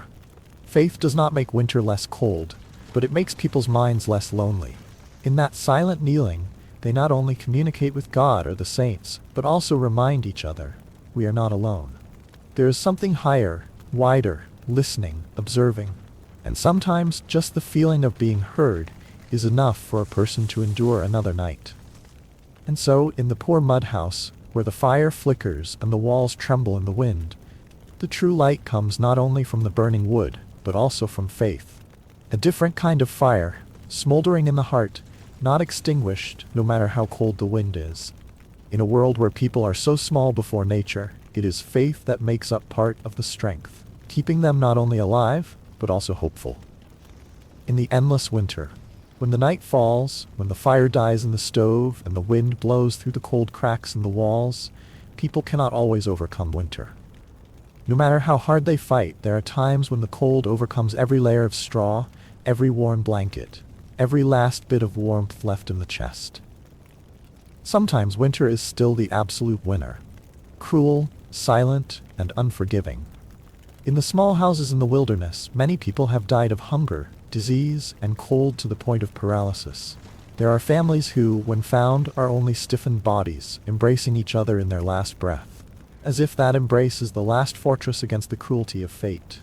But the most miraculous thing is, not everyone falls. There are people who have survived, not because they are stronger, but because they are more united, more willing to share, and constantly invent to adapt. It was they, those small, nameless people, who left behind a priceless legacy, a spirit of resilience, unconditional solidarity, and an instinctive intelligence honed through hardship. These values are not found in books, but in every way a fire is lit, every act of sharing a blanket, every prayer that rings out in the dark. Today, when we live in a house with a heater, wearing clean, warm clothes with electricity, running water, and all the amenities, let us remember that life did not come from nothing. It is the result of many previous generations who endured the cold so that we could be warm, who endured hunger so that we could be full, who lived, died, and sacrificed not only for themselves, but also for a tomorrow without cold.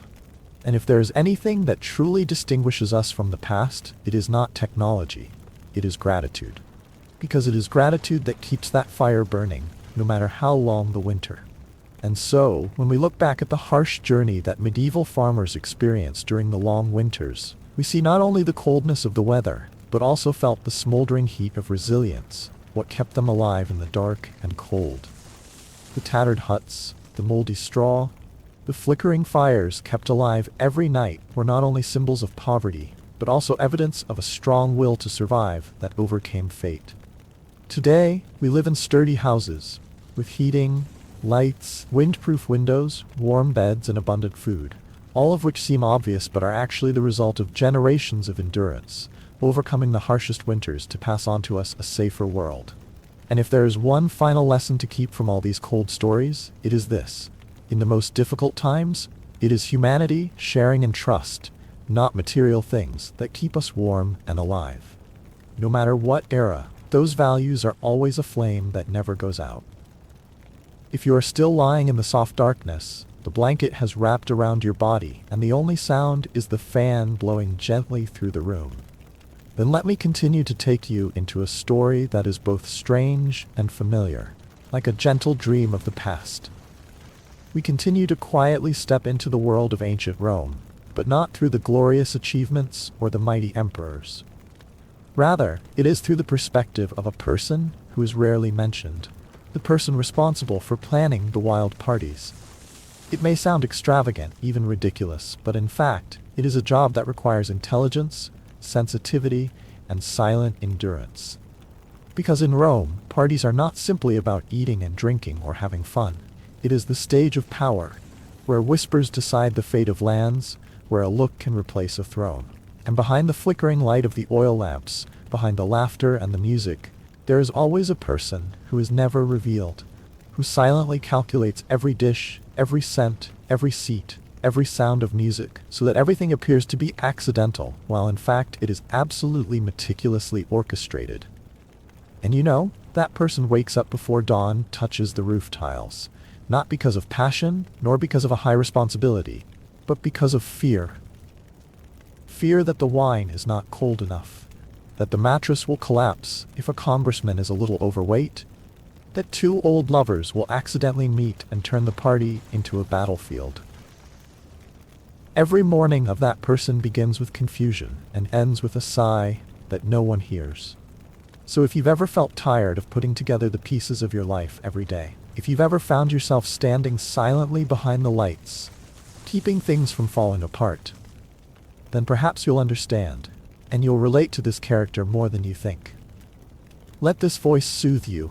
Let your mind drift away from the calculations, the to-do lists, and drift gently into a place of old memories, where things are complicated, but also very human. Because even amid the lavish parties, hidden beneath the layers of glamour and sensuality, there is still a person trying to do his part. Just like you. And just like them tonight, you deserve to breathe easy, let go of all the burdens in your mind, and fall into a deep sleep. While the sky is still immersed in the deep blue of dawn, a man opens his eyes not because of hard work, nor because of the crowing of a rooster, He simply cannot sleep. Anxiety had gripped him since the night. He was not a general, nor a powerful Roman official. He was in charge of one of the most fragile, messy, and vital things to the upper class, a wild party. And tonight, it was all about him. On the floor, the parchment lay a silent warning. He opened it, and was not surprised to find a message from his patron's wife. The last time, the roses had been the wrong color, yellow instead of red, and the evening had been a subtle insult to aristocratic taste. The wrong petals had shaken up the conversation at the table. People had noticed, and they hadn't forgotten. He'd barely finished his breakfast before he was faced with a series of problems knocking at the door of his mind. Complicated guests, chaotic schedules, possibly drunken performers, and situations where the smallest detail could lead to political scandal. Tonight's party was more than a party. It was a theater of power, a show of fame and envy, where a soft or hard pillow could change fate. And amid all the chaos, he knew one thing. His job wasn't to make the party perfect. It was to make the chaos look planned, letting guests laugh at the right times, sigh at the right places, and leave feeling like everything was natural. While behind him, he staved off a dozen meltdowns before they could explode. As the first light filtered through the windows, he rose, put on his rumpled tunic, and stepped into the day. Not with relief, but with the slow pulse of someone accustomed to stress. Because tonight, his reputation and his survival would be placed at a long table, amid overflowing glasses and laughter that might not be real. It might seem like simply arranging chairs for a banquet, but for the planner in ancient Rome, it was a delicate, risky, and stressful art, where each name on the guest list carried a ticking time bomb of arrogance, animosity, and politics. You weren't just seating people, you were setting the stage, where every glance, laugh, and clink of glasses carried complex layers of prestige and rivalry. An uninvited guest could be seen as a public affront. A misplaced seat could rekindle old grudges. Not enough distance between two rival egos could spark a quarrel or a mid-feast scandal.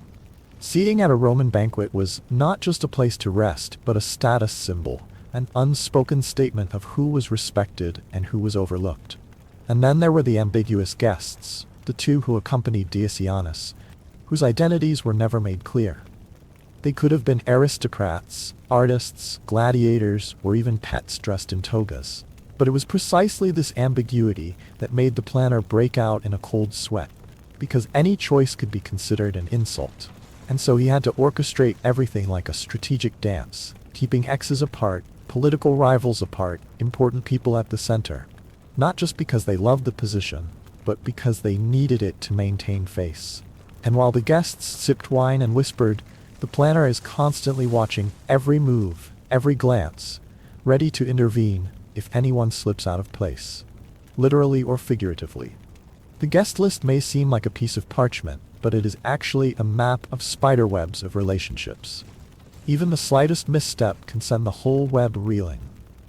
But if all goes well, if everyone leaves the party with their honor, connections, and clothes intact, the planner can breathe a sigh of relief, if only for a moment, before preparing for the next party, with a whole new guest list and old dangers still smoldering, waiting to be awakened. In the shimmering atmosphere of a Roman banquet, where oil lamps reflect off marble walls and incense wafts silently amid hushed laughter, there is one thing that is always overlooked: the presence of the performers. But to the planner, they are a vital part of the party. Not because they are simply performing, but because every note, every dance, every silent gesture of the mime is a small thread that connects the emotions, honors, and ambitions of all the people present in that room.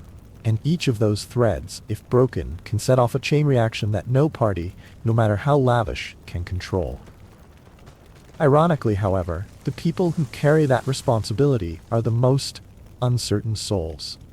The flute girls do not know if they will wake up in time tomorrow morning. The mime couple is probably asleep somewhere in the red light district, and the dancers are arguing about the order of the stage as if deciding the fate of a nation. The planner must not only call out each person's name on the list, but also call upon his own patience. But the difficulties do not stop there. Each guest is a universe of emotions, and the performer is the soundtrack to which you must adjust.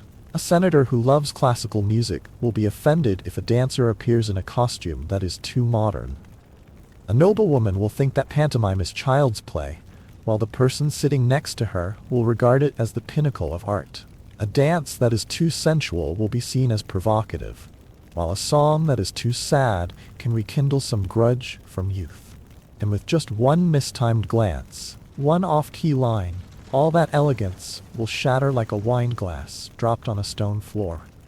In that world, the planner is not the director of a play, but the keeper of the balance between art and politics, between emotion and honor. They set the tone for every note, but are never shown. They are the invisible hand that regulates the pace of the night, keeping the candles from being blown out by the sudden winds of human emotion. And if the night ends well, when the last fingers leave the strings, when the last dance ends with a sigh of satisfaction, their only reward is oblivion. No one remembers who was behind it all. But that is the greatest achievement of all, creating a miracle without anyone knowing the magic. Only those who have stood in the shadows can understand how much silence is needed to shine so brightly.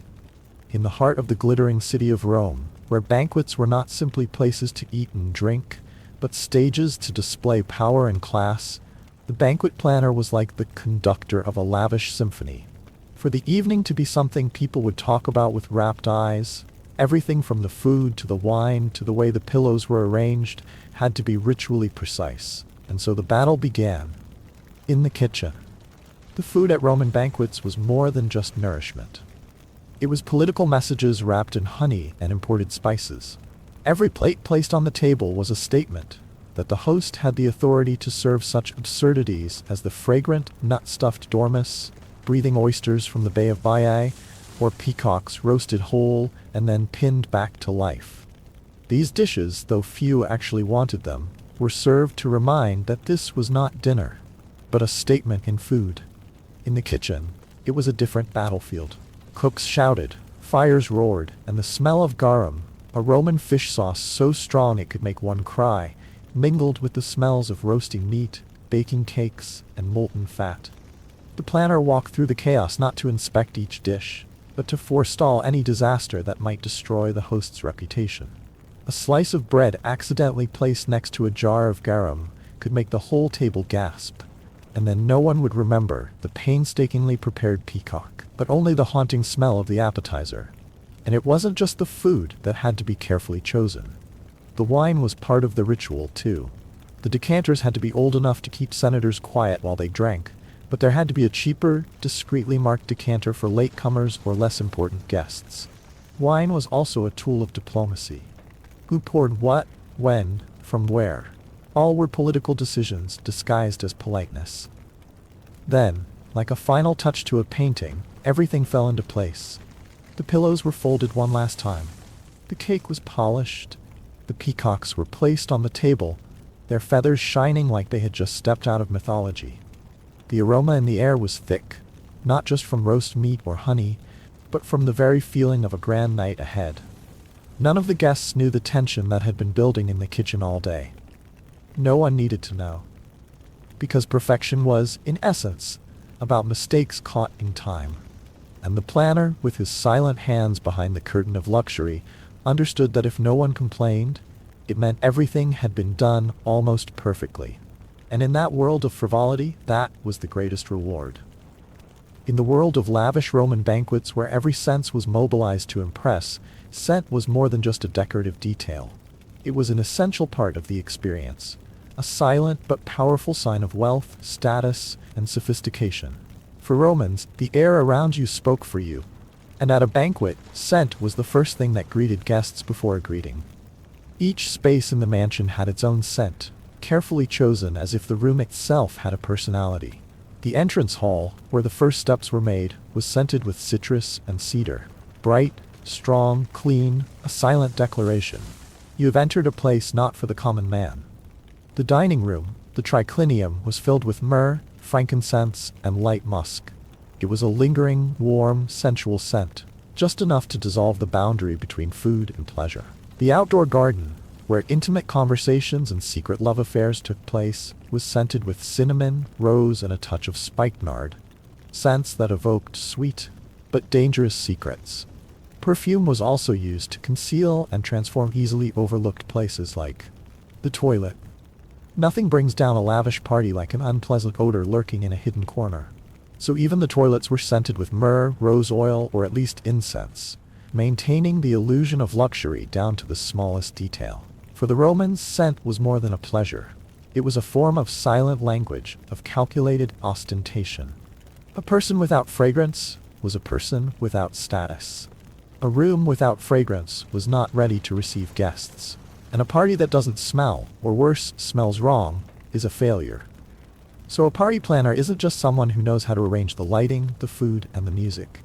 They're someone who can smell the air.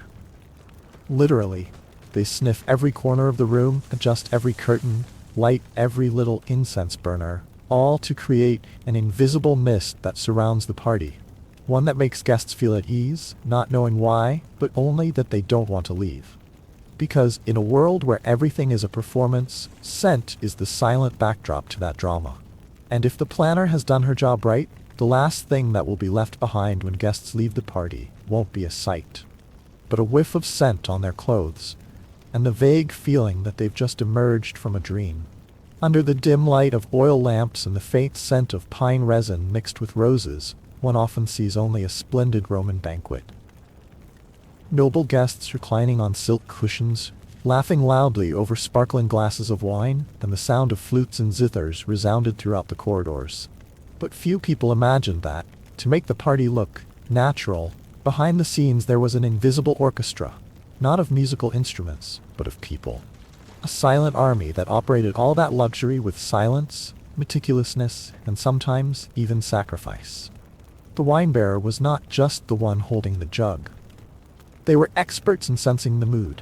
They had to know when to pour more, when to pause. A glass of wine that was too strong could make a guest say something wrong. A glass that was too weak could dull his self-esteem. The fan-bearer was not just the one creating the wind. They had to understand the temperature of the air and the atmosphere of the conversation.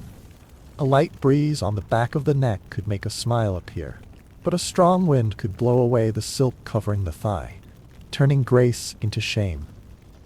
The fruit-bearers were observers, eyes sharper than knives, for a bruised grape might cause a frown, and a frown from a distinguished guest was sometimes enough to get a servant transferred, even sold. The artists, dancers, musicians, these who were outwardly seen as symbols of glamour and art, were in fact souls who lived by the eyes of others. They were not allowed to tire. They were not allowed to miss a beat. They were supposed to make the audience forget the time, but they were never allowed to forget their duties. All these people, slaves, laborers, actors, they were the real backbone of every party. They did not work out of passion or choice. They were the hidden part of the iceberg, colder, heavier, and quieter. But that was also what made the iceberg strong, and the organizer, the silent conductor of the night of debauchery, they knew it. They knew that if a pear peeler was slow, if a cushion was too soft, if a piece of music was out of tune, the whole glittering world would collapse like a waking dream. They did not work for beauty. They worked to maintain the illusion of beauty. We often speak of Rome's decadence as something excessive, too extravagant. But behind that decadence were human machines, skinny hands peeling fruit, bare feet running in the dark to relight candles, chests gasping for breath while still smiling to serve. If Rome fell because of its infatuation with splendor, it was these anonymous people who kept it standing longer. It is a pity that history often does not write their names. But tonight, in this soft light, let us remember them, those who carried an empire in silence. Under the soft light of the newly lit oil lamps, the whole Roman villa was immersed in a feeling of expectation.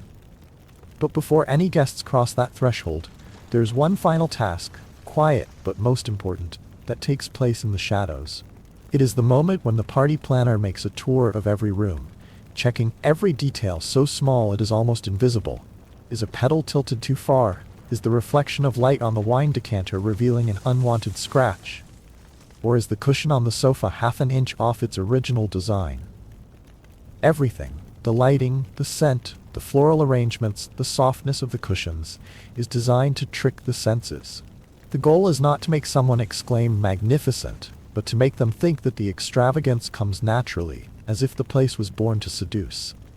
This is the highest art of staging, making the elaborateness invisible, turning the preparation into an illusion of so-called elegance. It is also the moment when the organizer shifts from action to observation. They are no longer running. Instead, they take a step back, standing still in the world they have skillfully created. A world where every petal, every trace of scent, every ray of light has a reason to exist. They slow their breathing. They listened to the breeze from the garden through the silk curtains, smelled the scent of cinnamon in the air, and watched each lamp flicker like a breath. Because now everything was done. There was nothing more to do. The doors would soon open. The people who entered, with their cloaks, their gossip, their eyes, would step onto a stage they did not know had been planned to the last detail. And it was in this final silence that the planner found a feeling that few people understood. A brief calm before the storm. A quiet beauty, like the last breath of day before nightfall. In that moment, everything was perfect. And if that was all it took for people to sit quietly for a moment, to take a deep breath, the party, even before it had begun, would have been a success. As the first guests entered the foyer, the atmosphere in the Roman villa seemed to change at once. It was not simply the beginning of a party, but the opening bell of a social drama, where every gesture, every greeting, carried a profound meaning. The early arrivals were not because they were eager to enjoy the luxury that awaited them, but because they wanted to assert themselves. They were the center. The people around whom the party seemed to revolve, and no one else. And while the dim light of the oil lamp still reflected on every fold of the toga, the planner, the one behind the perfect operation, was busy redrawing the seating chart. Silent calculations were made on the soft cushions. Who should sit next to whom to maintain harmony? Who should be isolated to avoid rehashing old grudges? Each chair was a chess piece, and one wrong position could ruin the whole situation. People did not sit just to eat. They sat to prove their status, to initiate a love affair, or sometimes to avenge an unsolved shame. Even wine, which is supposed to soothe the soul, cannot be served casually. For some, one drink is enough to make them impulsive. For others, it takes 4 to make them laugh. The planner, with a performer's intuition and a strategist's eye, must adjust the doses skillfully, disguising control as kindness. A heavier pitcher is given to those who need to be appeased. A lighter one is poured for those with a sharp tongue, all to keep the mood on track. And so, as the music rises, as greetings turn to laughter, it may seem to outsiders that this is a night of freedom and spontaneity. But in reality, it is a masterful orchestration, where every smile, every look, every drink is calculated. In a world where glory and disgrace are only a sentence away, the planner is the only one who cannot get drunk, cannot make mistakes, for he is the fragile line that keeps everything from turning into a party to a tragedy. As the night falls, the glasses are filled, the laughter begins to echo in the gilded domes, and the party changes, away from the formal elegance and into another world, wilder, more real. The powerful guests, who once entered with calm and solemn demeanor, now begin to slip from the rules. Alcohol seeps into the bloodstream, softening pride and awakening instincts. Some recite poetry to the sound of strings, others debate the fate of the empire, their eyes growing dim from the wine. The words become louder, the invitations more explicit, and secrets are exchanged with glances hidden behind the incense smoke. Amidst it all, the planner was not drunk. Not confused, not gone. He was there, like a coordinator of this small universe of luxury. No one saw him clearly, but everyone felt his invisible hand in every detail. A lamp was adjusted to a softer light when the corner of the room became too harsh. A song was changed to a more cheerful tempo when the conversation began to lull, or a plate of grapes was brought out at the most opportune moment, not because of culinary necessity, but because it could interrupt a potential quarrel. The night passed like a strange dream, where all boundaries were blurred. Someone began to confide in a statue, with a longing gaze, as if it were an old lover. Under the table, a philosophical debate about the soul and desire took place between two people who had forgotten each other's identities. And in the corner of the yard, a dancer was crying because her dress was criticized as too short, or because of an unnamed loneliness. All this takes place in a chaotic universe kept in balance by the quiet presence of the organizer, who not only paves the way for the ecstasy, but also watches over it so that it does not go wrong. He is the conductor without a wand, the guardian of the rhythm of a wild night, so that things can be wild, can be chaotic, but still beautiful like a dream, long enough to be infatuated, and just awake enough to not regret when dawn comes. And now, when you have quieted your mind, when all the noise of reality has receded behind like waves crashing on an old sandbank, let me continue to take you on another journey together, leaving the modern world, full of electric lights, Wi-Fi, and air conditioning, to turn back the clock, thousands of years, back to the distant banks of the Nile, where an ancient civilization once stood in the middle of the desert with giant pyramids, powerful pharaohs and gods, who silently observed your every breath, every smallest action. But don't let the glittering gold masks and magnificent temples fool you. Behind that halo is a harsher reality than any film has ever recorded. A world where the heat not only makes you sweat, but can cook you in the thin linen shirt you are wearing. So ask yourself, what would happen if you lived just one day? Yes, just one day, in ancient Egypt. I can tell you one thing, the sun won't be the only one trying to burn you. If you can, turn on a fan to create some soothing background noise, like the Nile whispering through a reed roof. And we'll continue our journey tonight, to ancient Egypt, a land of pyramids reaching to the sky, gods with animal heads, and a light, not a divine light, but an ultraviolet light, that is always ready to shine straight at you like a warning from the universe. When the first rays of the day hit the land of ancient Egypt, it was not the gentleness of dawn but a fierce heat, as if someone had pulled the sun closer to the ground. In a world without curtains, without air conditioning, and without shade, mornings here began not with an alarm clock, but with a sweltering heat that woke people up in sweat and fatigue. Ordinary people lived in simple thatched huts, with straw mats spread directly on the dry ground. No beds, no soft pillows, no other comforts to protect against the elements. Even in the early hours of the day, the heat was enough to make the air heavy, like an invisible blanket covering everything. It was a slow, relentless harshness, not loud, not sudden, but persistent and unforgiving. They had no sunscreen, no sunglasses, no wide-brimmed hats to shield their skin from the scorching sun. And there was no choice but to continue working, in the sun, on the sand, in the hot wind. In such circumstances, the ancient Egyptians turned to the most instinctive and primitive, protective means. They smeared mud on their skin, creating a natural film that could help cool and prevent the skin from burning. Some even used crocodile dung, a strange material that today makes people shudder, but in that era, it was believed to have sun protection, repelling insects, or even sacred. Were these measures really effective? Perhaps not by modern standards. But what was more important was the will and effort of humans to adapt. In an environment where nature seemed to have only one purpose, to test endurance, the Egyptians still found a way, no matter how primitive, no matter how strange, to continue to survive. It was not just an act of resistance to the weather, but a profound expression of resilience. Humans, small and fragile as they were, always found a way to survive.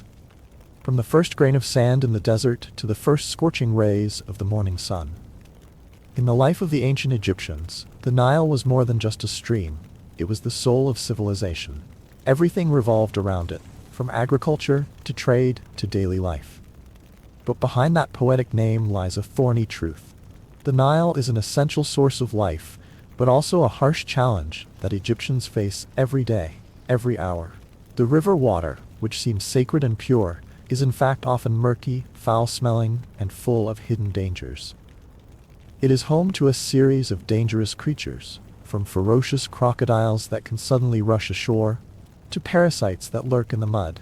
But because there is no clean water supply system or water filtration technology, people are forced to use the water itself for all their needs, from drinking, cooking, to bathing. They do not have scented soap, shampoo, or shower gel. Instead, they use coarse sand to rub on their skin, both to exfoliate and as a rustic and only way to clean themselves. Washing clothes by the riverbank seems like a simple task, but it is fraught with great danger.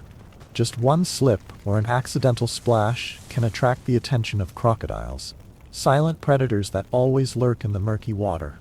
In their eyes, the movements of the washer's limbs are no different from the struggling prey. And there have been many cases where people, especially women and children, have become victims just because of a daily wash. Bathing, a basic human need, is not easy either. Without private bathrooms, Egyptians have to bathe outdoors, in public areas by the river, where everyone can see, and where flies and mosquitoes swarm carrying dangerous pathogens. Privacy is almost non-existent, and safety is not guaranteed. Bathing, therefore, is not an act of relaxation, but a test of agility, vigilance, and sometimes courage. And so, the Nile, both a mother who nourishes an entire nation and demands constant vigilance from her children. Its waters bring silt to the fields, fish for food, but also bring disease, danger, and countless uncertainties. But the ancient Egyptians did not blame the river. They did not avoid it. They learned to live with it, endure it, and adapt. It is in this paradoxical relationship that we see the resilience of humans, qualities that helped them build one of the world's greatest civilizations, right on the edge between life and danger. When a new day began in the fiery land of ancient Egypt, the people here did not wake up to a hearty, fragrant, or nutritious breakfast. Instead, they started their tiring day of work with a simple and austere meal: a slice of dry bread and a cup of strong beer, which was both food and a makeshift solution to survive in harsh conditions. Bread, a seemingly simple and familiar dish, but in ancient Egypt, it carried the flavor of endurance. Made from wheat ground in stone mills, the bread here often contained fine sand, tiny rock dust that accidentally stuck to the flour when grinding, but there was no way to remove it. Over the years, those grains of sand not only made the food dry and difficult to swallow, but also contributed to the wear of the eater's teeth, leaving clear traces on the remains that archaeologists can still see today. However, it was still the main dish, simply because it was all they had. Along with the bread was a thick, cloudy, and smelly beer, completely different from the modern image of a cool, aromatic drink. This beer was not for enjoyment, but for survival.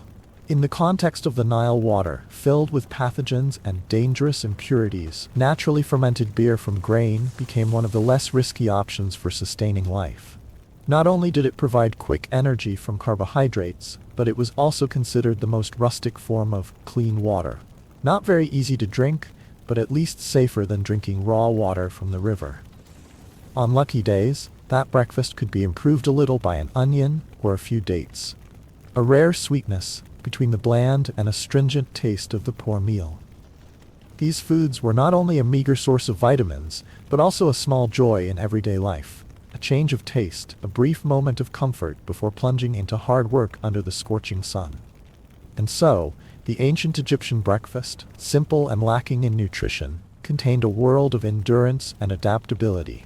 From the loaf of bread with sand to the mug of cloudy fermented beer, each dish was not just for filling, but for living.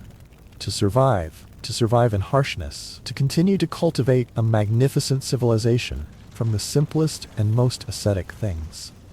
That breakfast, though not sumptuous, was the truest testimony to the simple yet resilient lives of the people who built the pyramids in the middle of the blazing desert. In ancient Egypt, life did not take place under the splendor of the pyramids or in the golden corridors of the palace as people often imagine. For the majority of the population, those not of noble blood, their lives were tied to hard, brutal labor with no escape. They were not figures carved into the cliffs, but hands that actually touched every stone, every field, every blade of dry grass, in exchange for survival in a harsh society. If they were men, and not members of the powerful or dignitary class, their fate was almost predetermined: farming, hauling stones, or participating in tomb building. 3 jobs that required great physical strength but offered little protection and almost no reward. Farming under the fierce desert sun meant hunching from dawn to dusk, holding crude scythes, steering old wooden plows pulled by oxen or men. The tools were simple, crude, and so inefficient that each harvest was paid for with salty sweat and sometimes blood. Being chosen to be a tomb builder, one of the jobs that seems closer to the gods, means risking your life every day. The huge blocks of stone can collapse at any moment, A slip, a small mistake during transportation is enough to leave a person lying forever in the tomb they are building. Worse, many people also carry an invisible obsession, the fear of being cursed, for violating the sacred resting place of the pharaohs. In the minds of the ancients, death did not only come from accidents, but could also come from the anger of the gods, of restless souls. For women, things were no easier. Even though they were not hauling stones or building tombs, they were still the ones who worked almost without a minute of rest. During the day, they went to the fields, hoeing, weeding, harvesting rice. At night, they returned to do laundry, cook, take care of children, and repair the house. There was no clear division between housework and field work, because all were responsibilities and all weighed heavily on their shoulders. In that society, women had no voice, but they were still the ones who kept the wheels of life moving, silently, tiredly, and with quiet sacrifice. All of that reflected a thorny but profound reality. That behind the longevity of a great civilization were layers upon layers of people who endured and worked tirelessly. Their names were not recorded in history books, nor were they carved on stone tablets, but their traces existed in every brick, every rice field, every sleepless night. Their lives may have been small, but their resilience, the way they worked, endured, and survived, was the true foundation that supported the Nile dynasty that lasted for thousands of years. In ancient Egypt, life was not just a story of hot sun, of labor, or of simple meals. Hidden deep within those seemingly ordinary things is a complex, tight-knit, and fascinating social system, where power, religion, and human destiny were interwoven like invisible threads into a vast ancient tapestry called destiny. At the pinnacle of that system was the pharaoh, not just a king. The pharaoh was not seen as a mere mortal, but as the living embodiment of Horus on earth, the son of the sun god Ra, the custodian of Ma'at, the divine principle of order, reason, and harmony in the universe. And when a ruler was seen as a god, any criticism, any sigh about the hardships of life could be seen as an act against the gods, as blasphemy, as rebellion. To complain about the work of the fields or the famine of the drought was not only an insult to the ruler, but also a breach of the sacred fabric of the world. And in a culture where any disturbance could cause a catastrophe, flood, famine, plague, silence, obedience, and faith were almost mandatory. Ordinarily, the pharaoh was never seen by ordinary people. His image was carved on temple walls, on stone statues, on sacred objects many times his size, an artistic convention that signaled that the pharaoh was not of the human realm. On rare occasions, the people might see a golden barge carrying his sacred image gliding down the Nile in a grand procession. But that was all. The pharaoh existed as a living myth, an unreachable, unquestioned, and therefore unjudged ultimate symbol. While divine power reigned above, beneath your feet, there was a silent, ever-present force, the sand. Sand was not just something that stretched across the desert, it was an unwelcome companion, an intruder in every moment of life. It crawls into your clothes, into your bedding, clings to your sweaty skin, and hides in every corner of your kitchen, in every bite of bread you eat every morning. The flour is ground with stones, and each time you grind it, a little bit of the stone gets mixed in, creating a dish that over time grinds your teeth until they're as smooth as stream pebbles. But the sand isn't the worst part. Sometimes, sandstorms come out of nowhere, like punishment from the gods. One second you're talking to someone, the next a hot blast of wind blasts dust into your face, burning your skin, stinging your eyes, turning the world into a blurry dance of shadows and coughs. Sand gets into your lungs, making breathing a struggle. You rub your eyes, cough up the dust, and wonder what you did to deserve it. But in Egypt, no one asks questions. Because the answer is always, the gods have their reasons. And yes, in this society, religion is not a part of life. It is life. There is not a single action, no matter how small, that is not governed by faith. You cannot eat without first offering a small portion to the gods. You cannot go to sleep without praying so that your soul is not dragged down by wandering spirits. You rise early to thank Ra for bringing back the sun. You work to maintain Ma'at, the order of the world. You live in the knowledge that every act, every word, even every thought will be weighed in an eternal trial after you die. Death, in another society, might be the end. But in ancient Egypt, It was only the first part of a long journey through the afterlife. There, your heart is weighed against a feather, a symbol of truth and justice. If your heart is heavier, that is, filled with lies, malice, betrayal, you will be swallowed by a horrifying creature. The head of a crocodile, the body of a lion, the legs of a hippopotamus. There is no hell, no punishment, just obliteration. Your soul is erased from the universe, as if you had never existed. But if you make it, you will reach the field of reeds, an eternal paradise where you farm without tiring, eat without hunger, where the sun is as gentle as a song, where the gods are no longer guardians but companions. And to get there, you must live fully in faith, in law, in the balance between duty and faith. Every day, every hour, every action. That is ancient Egypt, where power is divine, where sand is fate, where faith is the thread that binds life and death in an endless circle of order and chaos. A society that seems harsh, but operates on dignity, sacred fear, and a strange belief that if you live right, you will be immortal. In ancient Egypt, life and death were not as clearly separated as we think. Between those two markers lies a gray area, where wounds are treated with magic, where unseen spirits can cause stomach aches, and where an amulet can carry as much weight as a diagnosis. Medicine here is a strange blend of observational knowledge and spiritual belief. The healer is someone who can both drain abscesses with a copper blade and whisper incantations to ward off the malevolent spirits that inhabit the spleen. Medicines are a mixture of the rational and the irrational. Honey, which actually has antibacterial properties, mixed with mold, the original source of penicillin, and sometimes animal dung or lizard blood, because the ancients believed that the strangest things are often the most powerful. And if you have to undergo minor surgery, forget about anesthesia. There are no anesthetics, no breathing tubes, no heart monitors. With only a sharp knife and a friend to hold you down by the shoulders as you grit your teeth and groan on a mud brick, all under the auspices of the healing gods.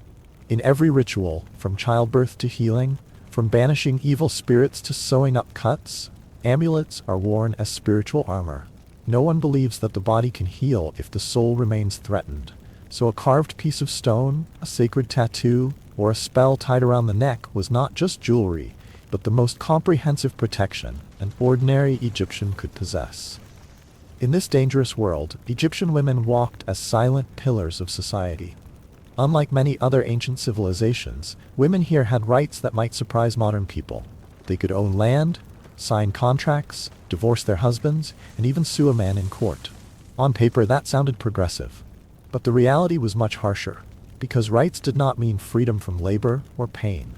A woman often rose before dawn, ground grain by hand, carried water from the Nile, cooked, tended children, fed livestock, and sometimes helped her husband in the fields, all while pregnant. When it was time to give birth, a sacred but dangerous moment, there was no hospital bed, no doctor, no painkillers, no sterile delivery room.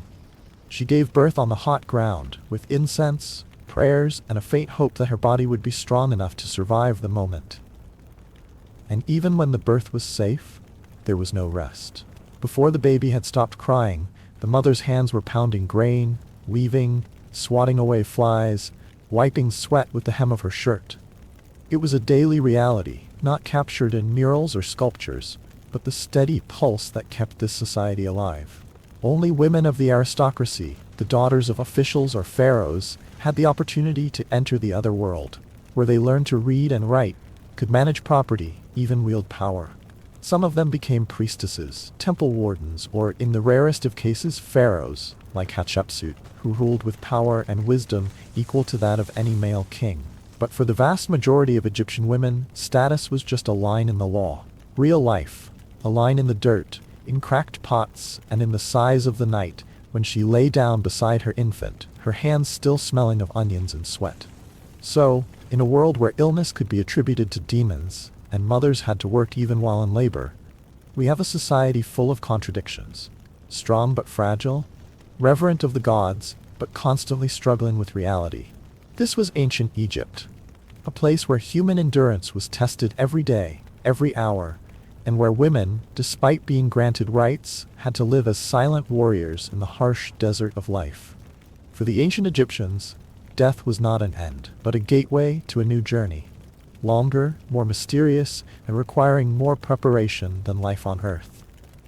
They did not view death as something to be feared, but as a sacred transitional state where the soul had to pass a series of tests to enter paradise, the field of reeds, the glorious and peaceful land, where the harvests were always bountiful, the rivers flowed peacefully, and people lived in eternal happiness.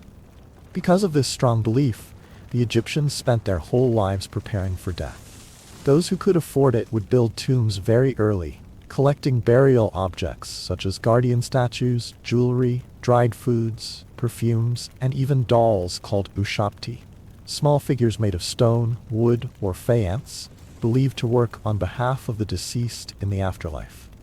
In the ancient world, where death was not the end but part of the eternal journey, tombs were built with absolute solemnity, containing precious burial objects, from gold and silver, spices to statues of gods and sacred books that guided the soul in the afterlife.